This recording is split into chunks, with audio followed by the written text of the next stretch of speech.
Hi guys, welcome to CinemaShed. I'm Miwan as per usual. If you're new to this channel, hit the subscribe button below and hit the bell right beside it so you do not miss out on the amazing content that I drop every week. And now on to the video of everything that was wrong with Nigerian Prince.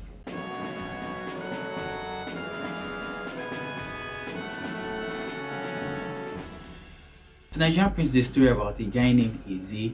He was sent to Nigeria by his mom to live for 4 weeks, but it ended up becoming like a year kind of thing, and she wanted him to stay in Nigeria to learn about his heritage, which was the lie she gave him. But in actual fact, she wanted him to school in Nigeria for a year. Now enter uszh's mother's sister, uszh's auntie. Let me put it that way so you'll understand. Now enter uszh's auntie. She is a professor and her son Pius is a scammer, an internet scammer. He runs scams, internet fraud, all the kind of possible frauds you can think of. uszh needs Pius. Now Pius needs money to pay off a policeman.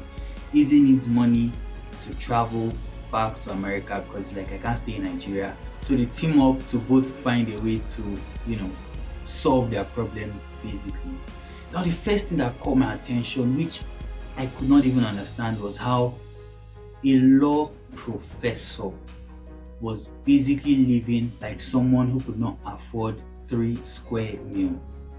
You are a law professor, for crying out loud. You have no internet in your house. You have no generator. When there is no light, you are stuck in darkness.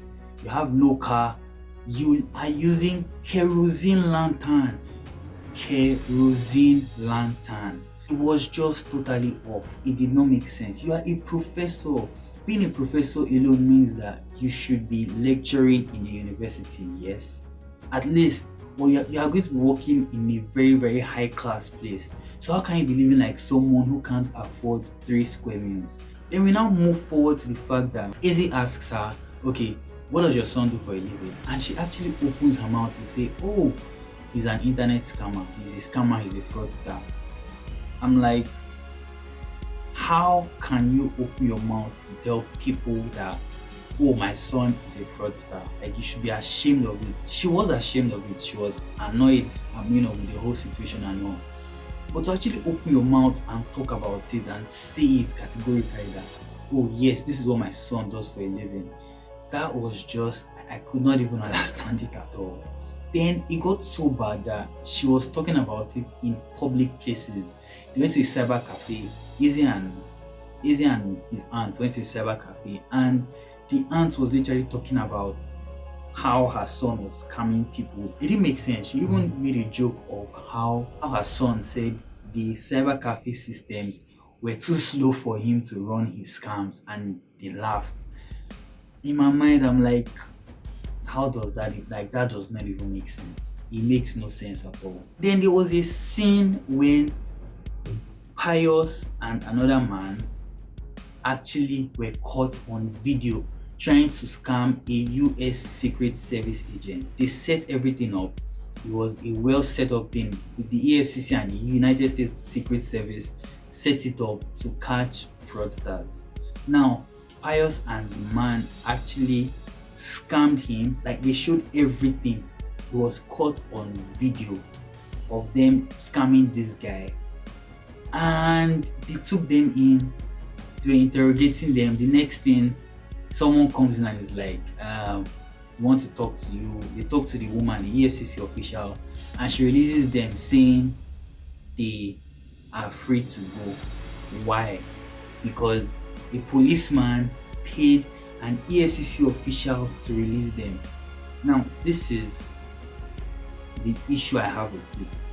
They were caught on video. There was literal video evidence of them running the scams. There were a lot of witnesses, a lot of EFCC officials watching that video. They caught them and they let them go because someone bribed somebody. The US Secret Service were involved in this. This is not a case of like narcos where we know this guy is a drug dealer and we know he's in this house, so let us go and catch him and bring him for questioning. No, this is a case of we literally caught you on video. Like, we caught you on video. We have you here in our office. and someone pays someone and you are free to walk out. It does not make sense. I mean, that does not even make sense at all. It makes absolutely no sense. And the icing of the cake of everything was how Pius at the end wanted to run away and he took Izzy's passport. Now, good. He went to the airline where he wanted to buy tickets and he showed the woman, the ticketer, Izzy's passport and slipped money for her. So he practically bribed her. She opened the passport, she saw that it was not his picture, was not his name. And she was like, okay, well, this is a bribe, good, no problem. She gave him his ticket and he went. And I'm like, that does not even make sense. How can you use someone else's passport to travel? I have never heard of such before in the history of smuggling. How can you use someone else's passport to travel? It's not like you forged your own passport. You're literally using someone else's passport with the person's picture on it, with the person's name on it. You want to travel to Atlanta in the US. Now here is the real kicker. When you get to US, immigration service, you have to pass through them. When you pass through them, they will literally check and see that this is another person's picture, this is another person's name, a United States citizen.